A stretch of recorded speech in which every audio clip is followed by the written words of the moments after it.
maging kasangkapan sa pagpapahayag ng salita ng Diyos.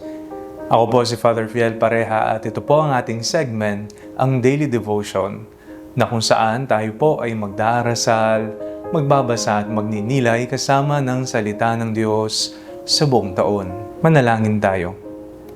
Sa ngalan ng Ama, ng Anak at ng Espiritu Santo. Amen.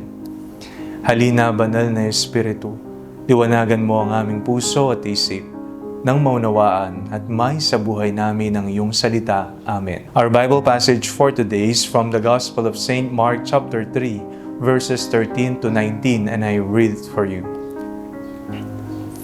He went up the mountain and called to him those whom he wanted, and they came to him.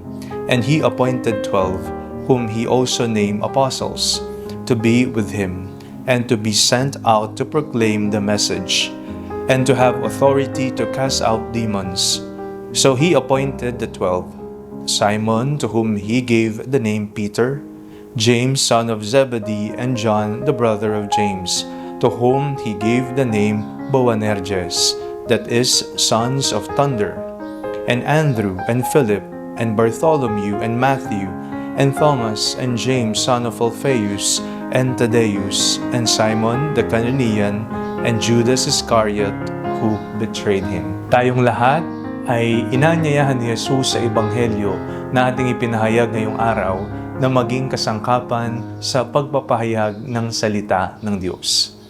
Napakinggan po natin kung papaanong pumili ng makakasama, pumili ng mga apostol ang Panginoong Hesukristo.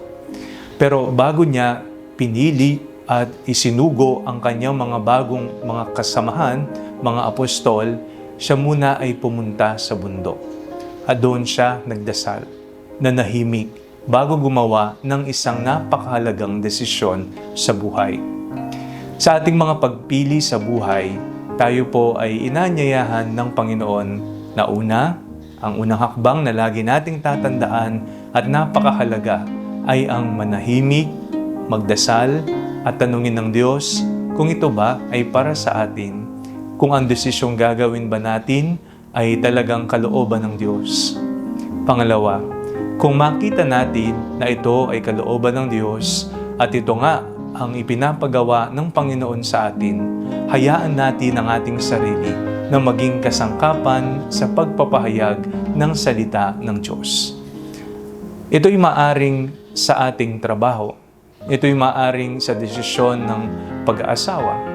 Ito marahil ay sa pagtupad ng pangarap natin sa buhay.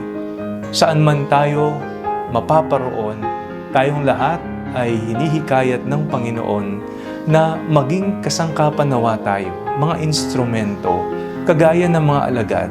Kung paanong pinili sila ni Jesus, tayo rin, pinipili niya tayo para tulungan siya sa pagpapahayag ng salita ng Diyos dito sa mundo. Manalangin tayo. Panginoong Jesus, buksan po ninyo ang aming mga puso para malaman ang iyong banal na kalooban at may sa katuparan namin ito sa aming buhay. Amen. Sa ngalan ng Ama, ng Anak at ng Espiritu Santo. Amen.